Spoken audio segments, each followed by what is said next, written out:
time. First off, just want to say congratulations. Thank you. Great movie, great performance. Thank you. But why do you put yourself through this?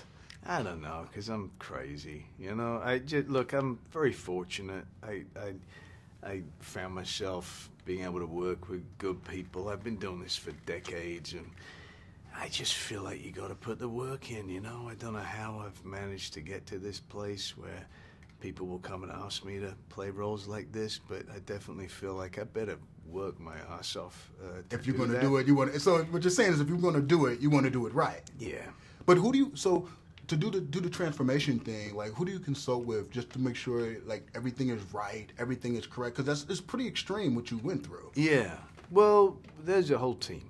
Okay. There. You know, obviously Adam first and foremost. Right, the director. The director. But then Greg Canham and Chris Gallagher, who were the incredible makeup prosthetic artists who I would sit with for 4 hours every day before filming began for the vice presidential part of the story. Right. Who were just absolutely brilliant. So you get the combination of that team. Right, so you're working with a great team. Yeah. Now, I want you to be my VP. You're the solution to my problem. I'm CEO of a large company. I have been Secretary of Defense. I have been Chief of Staff. The Vice Presidency is mostly a symbolic job. Right. I can see how that wouldn't be enticing to you. However, the Vice Presidency is also defined by the President.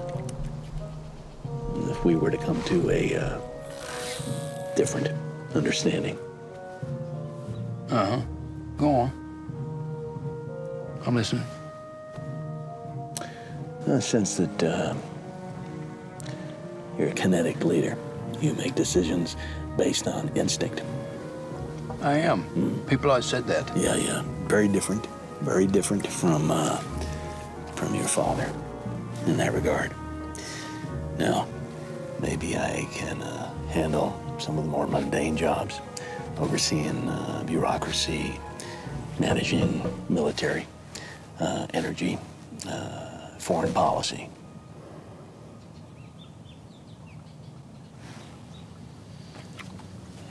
That sounds good. Now, as you were doing the research to prepare for the role, what's the one thing you found out about Dick Cheney that fascinated you the most, that really stuck with you, that you didn't know prior to being involved with the project? There was actually an awful lot, because Really? I didn't know very much about him at all. But one of the things was just how quickly he embraced his daughter Mary when she came out. He was a very good dad in that respect. And many of the people I spoke with said unequivocally he was a good dad. Now, obviously, as you know, if having seen the film, there's something very tragic happens towards the end between the family, and that was very public. There was a public battle over that. But, you know, the point that so many people try to make a person into a complete villain or an absolute saint, and that's never the truth. How much did you study American politics to sort of get a feel, or have you even followed American politics at all, to kind of give you a better sense of this man's life and career path and what it meant to the country overall?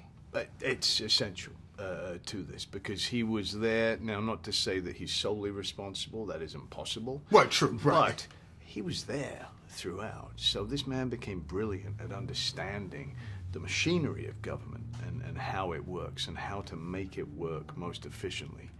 And he stayed up later than anybody else. He was very hardworking, very reassuring and full of assurance in himself as well. Very strong-minded individual.